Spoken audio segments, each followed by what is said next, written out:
लोग कहते हैं ना, हम कर रहे हैं गुरुजी की वैयावृत्ति, हम कर रहे हैं, लेकिन उनकी वैयावृत्ति करने तो देव लोग आते हैं। कौन आते हैं? अब देव लोगों ने कैसी वैयावृत्ति करी बताता हूँ।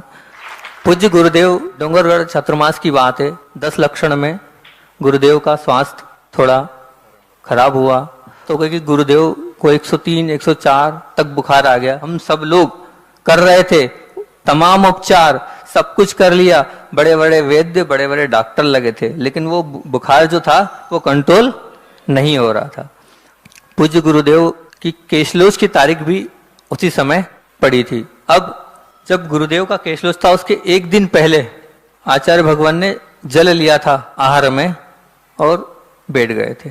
अब अगले दिन केशलोच था और 4-5 महाराज मतलब आचार्य श्री के साथ केशलोच करते थे। हम सब महाराजों ने ये प्लानिंग करी कि आचार्य श्री ने कुछ भी नहीं लिया है, सीधे सीधे उपवास ही है, और अगर बुखार भी बहुत आ रहा है, अपने को एरिया पद में किसी को केशलोच नहीं मांगना है। सबने तय कर लिया ठीक है, केशलोच नहीं मांगना है, अच्छी बात है।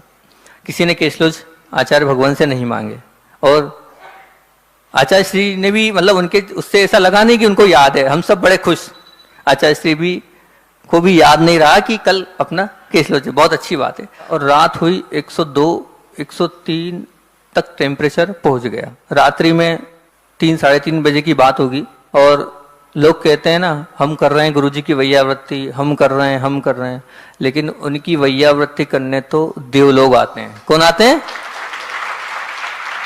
103, 104 फीवर था। अब देव लोगों ने कैसी वैयावृत्ति करी बताता हूँ। हम वहीं बाहर लेटे थे, 3:30 बजे ब्रह्मचारी राजकुमार भैया, जिनको छोटे चाचा बोलते हैं, वो करीब 4 बजे लगभग आए हमारे पास। महाराज जी, महाराज जी। मैंने कहा क्या हो गया भैया? बोले आचार्य भगवंत को इतना पसीना निकल गया है, 2 नेपकिन ऐसे निचुड़ गए हैं। मैंने कहा अच्छा। मैंने कहा कुछ पैक कर दिया है क्या? बोले नहीं, खुला है, लेकिन पसीना कैसे गिर रहा है हमें नहीं मालूम। मैं स्वयं गया, वहां जाके देखा कि वास्तविकता में अपने आप कैसे हो रहा है वो, ये तो मैं नहीं जानता, लेकिन वो 2 नेपकिन तो निश्चित तौर से जो है वो गीली हो गई, तब ने मतलब पसीना निकल रहा है। अब सुबह हुई, आचार्य श्री का वो जो बुखार था, जो हम सब लोग कर रहे थे तमाम उपचार, सब कुछ कर लिया, बड़े बड़े वैद्य, बड़े बड़े डॉक्टर लगे थे, लेकिन वो बुखार जो था वो कंट्रोल नहीं हो रहा था। लेकिन कहाँ फीवर, कैसे फीवर चले गया मैं भी नहीं जानता। सुबह होने के बाद आचार्य भगवंत ऊपर गए। ऊपर जाने के बाद आचार्य श्री ने प्रसाद सागर जी को बुलाया और प्रसाद सागर जी से कहा राख लाओ। क्या कहा? राख लाओ।